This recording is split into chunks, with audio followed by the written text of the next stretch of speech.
Thank you folks for joining. We're here to hear from Naga and on what his SaaS buying journey at Airmeet has been.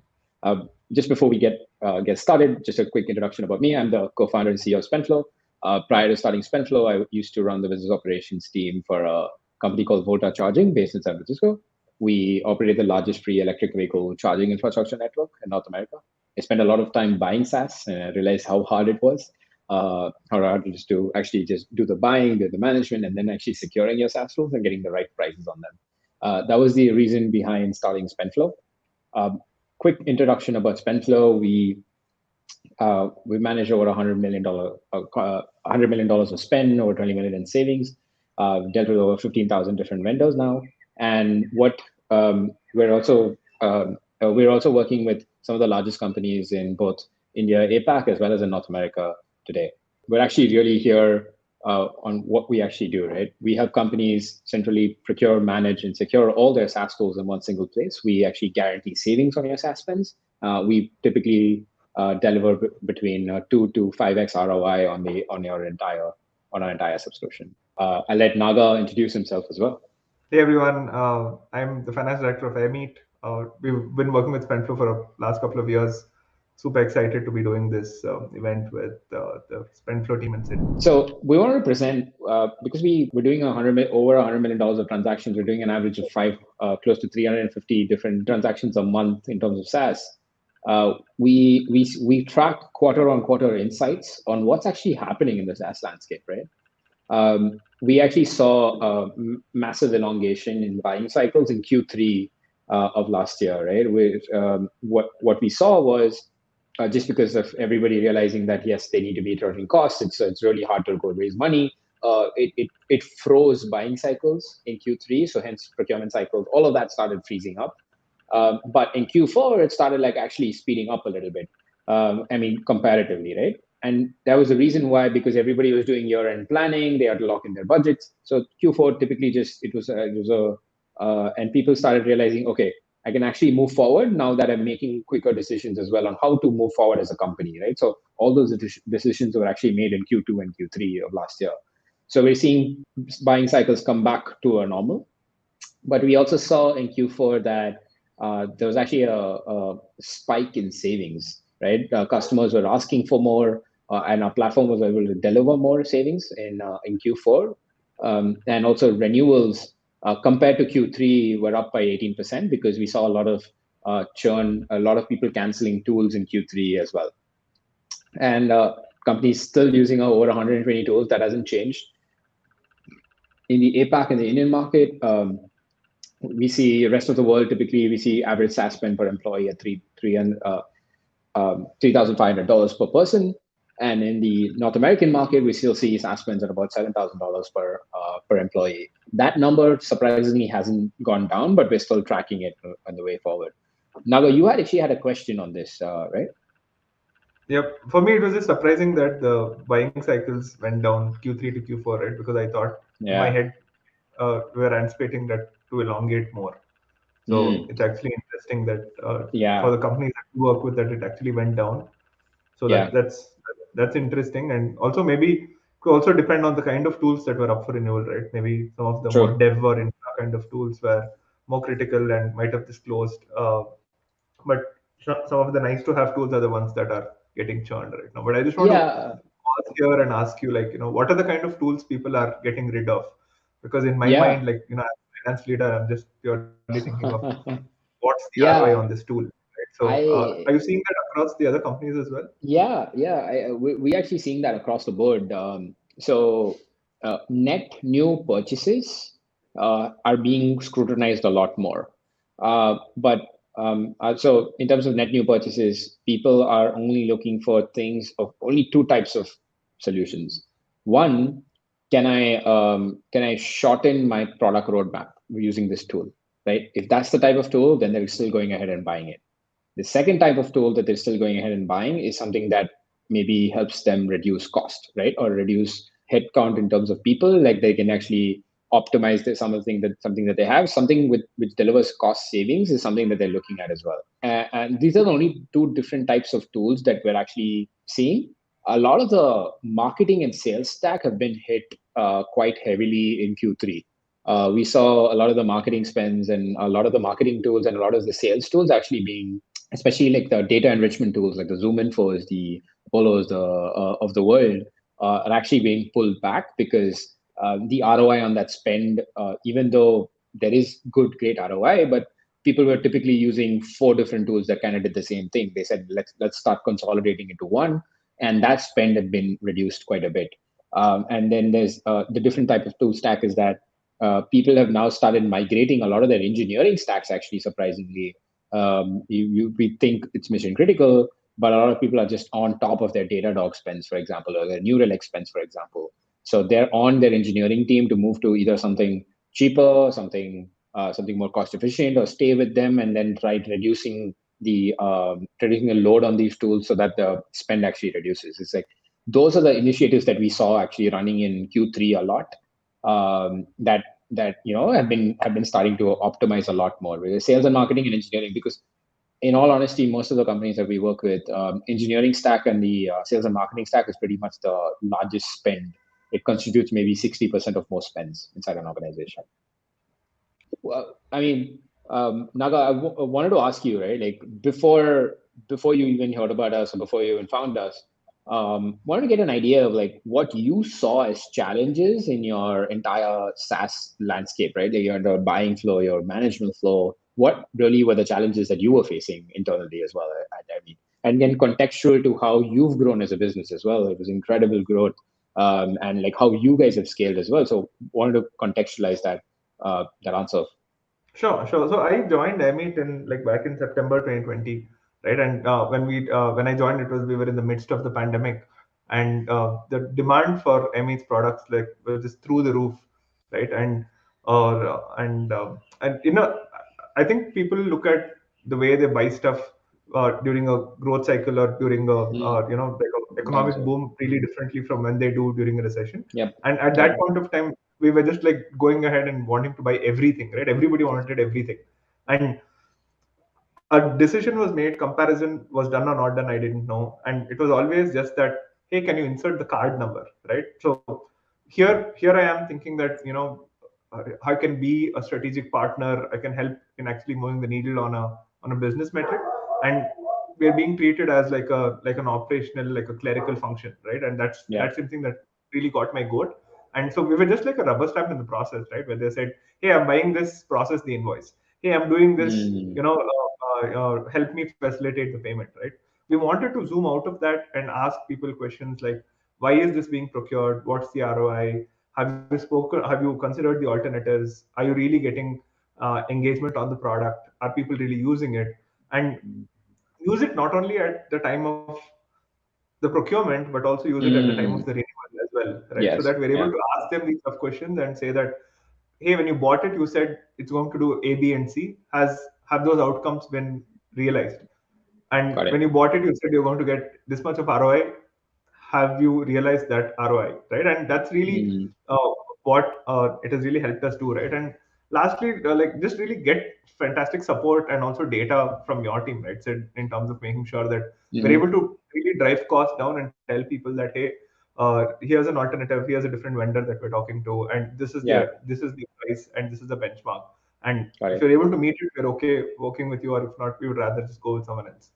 Yeah, and one thing that I mean, well, we saw a lot of as well in the challenges. We see this across the board, right? Like it's very similar challenges that most folks have, and then finance only knows about it. Like that same the anecdote that I used, right? Like finance was looked at as the referee to blow the whistle at the last minute, rather than like the point guard was actually passing the ball with the right data and the right tools, right? So like that before after referee to point guard was this is typically like the journey that we see happen as well. Like, and what wanted to get your thoughts on things that you saw as a change today, as you're even thinking about this, right? Is this from your SaaS buying or your management journey? What does that look like? What does that look like now, right? Like, what does that world look like today? So what that world looks like now is like basically a lot more questions and a lot of savings, right? These are the two things, right? Lot of questions in terms of making sure that we're making the right purchasing decisions, a lot more savings because we're able to drive down costs, and then also be lot more strategic in terms of the kind of tools that we're renewing and what we're not renewing, etc. And then lastly, like we have like one of the core objectives of a finance team is to have and build and own a source of truth, right? Whether it's for cost, expenses, revenue.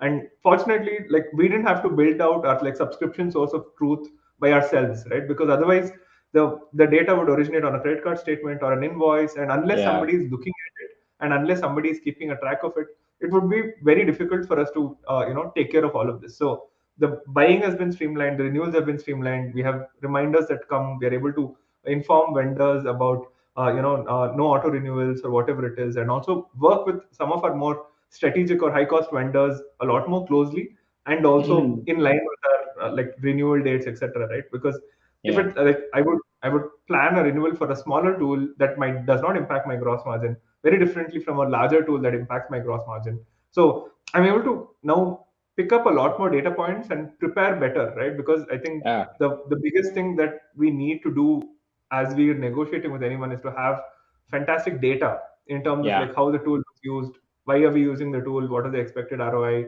were there issues in the platform, and what were the things that were promised versus what we got.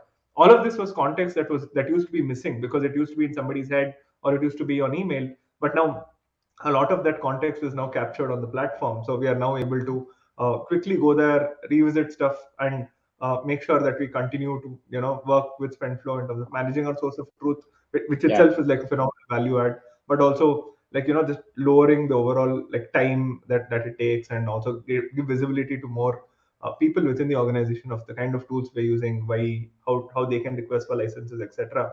Instead of us having to get another headcount or work with more people, maintain more spreadsheets, which we really didn't want to do. Yeah. And one thing that we saw that like we've actually replicated this across some of our customers is like we call it Nagas hacks, right? So one thing that we do as standard and something that Naga is now enforced inside the organization is just like categorically making sure that auto renewals are turned off, right? It's a good rule of thumb just to do that, right? It's always do that because you never know when you'll actually miss a renewal. And some of these contracts are really hard to get out of. And some of these payment liabilities are still really hard. The second piece is that something that we saw Naga doing as well is a SaaS stack champion within each department. Because so to actually monitor SaaS spend, their stack, their usage, and the sentiment for that particular department, because when you have 150 different tools, each department is using over 30 different tools themselves, right? Like individually. So when you have 7 different departments, that adds up very quickly. So having a champion inside the organization to actually say inside that department who actually owns all the tools in that department, who owns the request, owns the actual buying of that, works with someone like a SpendFlow, or works with identifying that tool, gets reports sent every month on what that tool is doing for them, right, to measure ROI. That's something that's been truly transformational, and that we've actually replicated that across customers, and we actually truly encourage folks to do that. The third piece is something we saw, and Naga alluded to this as well, is that when you have your landscape of tools actually is increasing, almost on a yearly basis. So you need to actually prioritize what are your tools that affect your COGS, your gross margins, right? And what are the tools that don't affect your COGS? And you can actually you need to start tracking COGS versus non-COGS spend, and that will enable you to actually get an idea of like, do I actually move this vendor? Do I actually move this spend to another vendor? Do I actually look at something else? How do I prioritize this tool, and how do I optimize this as well? Because you need to start thinking about, like, especially if it's so intricate and connected to your ecosystem, you can't just replace a tool overnight. You need to actually plan for it 6 months before that actually happens. So starting renewal conversations and starting these strategic conversations at least 120 days before is very, very important. But you can't have 150 strategic conversations. It's not possible. So prioritizing your COGS versus non-COGS spend is truly something that we actually learned from Naga as well.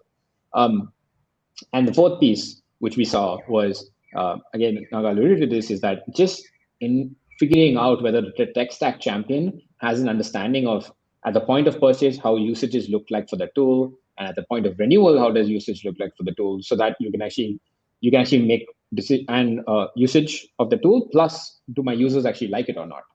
You need to get a map of, like, you can actually segregate your stack into 4 different categories: what you can renew, what you can negotiate, what you can actually replace, and what you can actually remove altogether, right? So this will give the tech stack champion inside the department ownership to make that decision, rather than going and figuring out and making calls and saying, can we remove it, can we not renew it? It's always tricky to do this every month, right? So having an automated way to do that, or having a champion, providing a champion with the data, was something that we also learned. One of Naga's hacks is what I call them. Naga, I'll pause here. Anything else that you think we haven't covered that you would like to highlight as well? So one of the other things that we've started to do now, Sid, is like, one is the cogs versus non-cogs, right? And the other one could be like, what is like now starting to look at it like by department, right? Now since we're in a downturn, expectation of returns are higher, so everybody needs to be pulling their weight. But most of SaaS companies, like, our unit economics is dependent on how efficient our customer acquisition is. So I would right now I'm prioritizing, like, one is my cogs, next is sales and marketing, and then everything else. Nice. Yeah, that actually, so you'd actually start calculating all the SaaS spends that would affect your CAC technically. Exactly. And anyway, inside it's already getting categorized, and we know which are the ones that impact our CAC. But I'm saying that in terms of the prioritization, that's how you're looking at it. Yeah. And that becomes interesting and also challenging, because the complexity of some of these tools is like so high that you don't even know whether, like, whatever they're proposing, do you need it, do you not need it? Like, we were just recently, like, renewing Zoom Info, and I was talking to my leaders and said, do we really need to enrich these many leads? Because I know the plan, right? I know the plan, and I know the expected conversion metrics, and these numbers are completely off, right? But maybe can we get just like half of whatever we're getting? So there are obviously things that you can rely on, like a spend flow, to do, but it doesn't really take away ownership from yourself, right? Because there are only so much that you can do, but by being more involved, like, companies can drive even more savings. Yeah. Like, because you have your bottom up plan, it actually dictates a lot of your SaaS stack as well, right? Like consumption based. Now most of marketing and sales stack is consumption based, so a lot of that you can actually forecast out. That's actually a really smart point. Yeah, and that is you actually also for critical tools, right? For some of critical tools, what we're also doing is we're talking with you folks first, and then next I get into the conversation, and then we're getting the co-founders into the conversation, just basically escalating it, and to kind of see what else we can do, like, to kind of really squeeze out possible. Yeah. You also alluded to another question, right? Like, this is something, like, I'll cover it actually after this, right? So this is something that we love talking about as well, is what happened before and after spend flow as well, right? Like, we worked together for a while, so we saw those results. Like, just wanted to get your thoughts on this as well, and on what results you saw in that landscape. Yep, absolutely, Siddharth. Like I said, like, the ROI definitely is something that we get. You're one of those tools which clearly make sure that we get the ROI on the tool. So it's like a no-brainer renewal or a purchase for us in the starting, right? Because when we spoke first, I remember you said, "I'll give you a guaranteed like X, 2x ROI." I don't really remember now. That's what got us started, and then the fact that you're continuing to give us ROI is what we like working with you folks. But like I mentioned earlier, if I need to do this, like, just doing this in-house is going to mean that I need to collect all of this data. I need to maintain like a spreadsheet or something like that. I need to talk to multiple people in the organization, and potentially set up a new division, right? And make sure that you have so that we're able to track the renewals, talk to people, find out who their POC is, who's the account manager. Now, all of that is just completely gone, right? So there's time saved on the administrative aspect, there's time saved on the procurement aspect, and also the renewal aspect. So that is something that really makes a difference. And then for us, like honestly, having like a really like those hacks that thing, we would actually suggest that even if you don't have a spend flow to everybody here, like just deploy those hacks that Naga has, right? Like it's really useful even within your company, and even if you don't have like a spend flow, right? You can just definitely deploy those hacks because it's been transformational to how companies actually operate now as well, especially in this downturn. So in like just a quick um, um, just an insert, otherwise my marketing team will kill me. So what we really want to talk about is like where that one single place for you to do automate all of this, right? Like your entire buying journey, track all your user sentiment, your spend, your usage, all your contract data in one single place, so that you can make data backed renewal decisions. And we also offer a guaranteed ROI. If we don't, we provide a money back guarantee on our subscription fee. Little time is spent for tool to give us a picture of how it works in a brief mode, maybe at last kind of thing. Oh yeah, there's an ask for just on the SpendFlow tool. Or do you have a list of tools that can be managed by SpendFlow? One of the questions. Let me read it out again from Raju. A little time to give us a picture of how the tool works and what it looks like, right? And also what are the tools that we manage. So we've managed around our stack is 85,000 tools deep.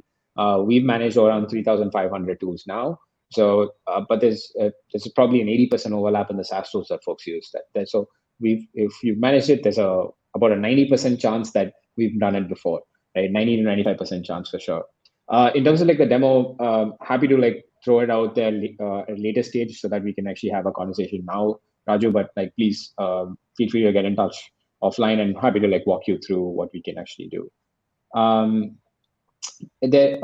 Again, Naga, you actually asked me a very nice question. Folks, please feel free to like raise your hand or like ask any questions here.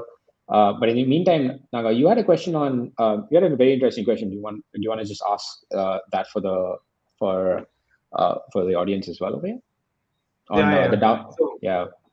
the thing that I've been thinking about, right, is that how do you negotiate tools during like a down market versus negotiate tools during an up market? Because Yeah. like at times when we're anticipating growth, I'm okay to forecast something, I'm okay to lock in up a lower price, I'm okay to do all of these things. But in a down market, the way that I'm thinking is completely different. Am I what are my priorities, right? Am I optimizing for more optionality later in the year, at a time when, let's say, my usage could go down, the number of users can go down, or whatever is that lever based on which my vendor is pricing for me, is that itself is going to change versus during an up market where I have a lot more You can predictability in actually terms of all of these things, right? And one is I have predictability of the demand, and the second one is I also have predictability of knowing that I'll have the money to spend for it. But during a downturn, like everything is under question. So I would shift from optimizing for savings to just optimizing to make sure that I have more optionality. So that whatever tools are like seat based, I'm able to get out of those seat based tools. I'm able to do some of these tweaks and kind of squeeze out whatever dollar of savings that I can. But just want to get your perspective of how are you all thinking? Yeah, we actually see that on a broader landscape. This has been one of the biggest, talking points for our customer base as well. And we're seeing that across our customer base, obviously, right? Like usage is actually dropping. NRRs are also dropping as you scale across the net retention rates for these SaaS companies are also dropping because users just don't have that much consumption anymore. You don't have that many license requirements anymore. So there's actually two shifts that we're seeing. One is the shift to a lot of all-in-one tools, right? Like a lot of folks are just moving, saying, I don't need 5, 6 different tools. I just need like maybe one tool that does like a good job with one and an okay job with the others, right? Like that's something that we're seeing a shift to that type of tool stack. Because it just works out saying I don't have like the overhead of just managing 6 or 7 different tools, but also the cost of managing these point solutions becomes really painful, right? They might be best in class, but a move away from best in class towards these all-in-one is actually happening. We're seeing that across the board. The second thing we're seeing is folks are actually moving away from saying, hey, I want to use I want to use the best in that category and just use that. They're actually okay going ahead with something that does 80% of what the best does, even in the point solution space, right? Like, and they're okay, but they want to get a good value from it. Like, I wouldn't say a deal, I would say a value from that tool, right? It does all these things. It does it well. I'm getting the support and I'm okay getting value from it. They're okay moving away from it. It's something that we're also seeing across the board. So savings is not just from just a negotiation piece. That savings is also from decisions that they're making on where they want to make this purchase as well. The second thing is just with the negotiations as part, and like when you're having these tough conversations with vendors, when you're downsizing, nobody likes it, right? Like the vendor doesn't really like it. But you have to build empathy with them to a large degree, right? Because they're also sales on the other end. They're also trying to like help you. Most are actually trying to like help you solve your problem. So going to them and explaining your situation to them on where you are in your journey, what's actually happened, what has changed in your business, explaining all that to them. And if they're the right vendor for you, they will actually stand by you and actually get you that right.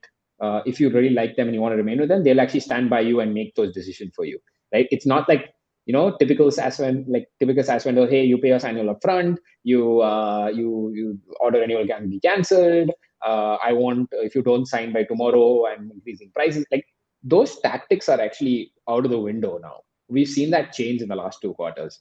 People who use those tactics anymore can't sell in this macro. So we're seeing a lot more of empathy. If the seller has empathy for the buyers now and their businesses, they are making these good decisions, and those are the vendors that will come out of this cycle knowing that yes, I'm being supported, right? And you'll make like lifelong friends with these vendors. I would say lifelong relationships with these vendors. I would say, right? That's something that we're seeing. Like build more empathy with your vendors.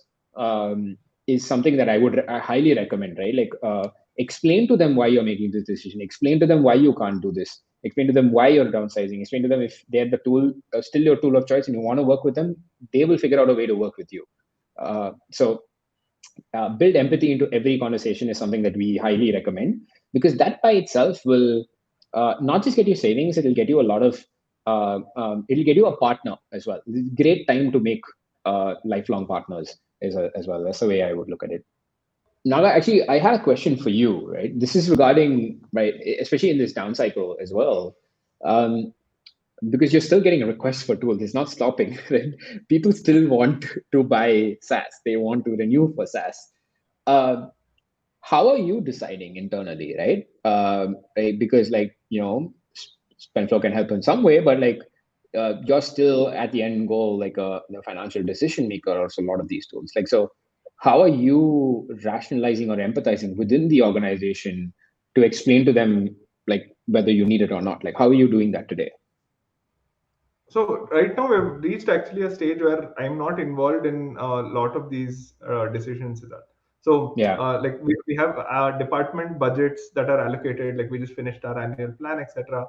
We have department budgets that are allocated to people, and we just tell them that hey, whatever is within your budget, you're okay to spend it. But anyway, we hold them accountable for the whole budget, and we ask them that hey, you spend this much. Tell me what is the ROI that you've been able to derive from it. Got it. And then when do you ask for that ROI? Like, is it like next quarter? If the spend is become made this quarter, how do you when do you ask for this? As like other finance leaders in this audience, like how do you ask and when do you ask?